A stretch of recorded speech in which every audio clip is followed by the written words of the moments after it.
Right, you're on. Okay, this is a spindle for a flyer assembly. This is the orifice end. I've taken it off. This screws in regular screw thread. Will get glued in later.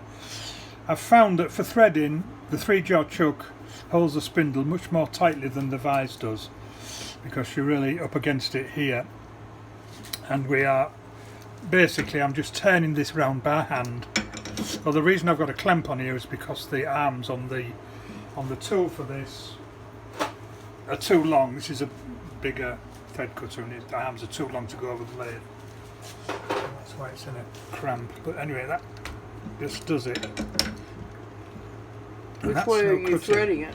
I'm reverse threading it because that's usual on these antique wheels, which is what this is for. Modern wheels seem to have them regular threaded, but the old ones seem to almost always be reverse threaded. So it's righty-loosey rather than righty-tighty? That's right, righty-loosey, lefty-tighty. For the wall. Yeah, and then there we are. Come off. There's a nice thread.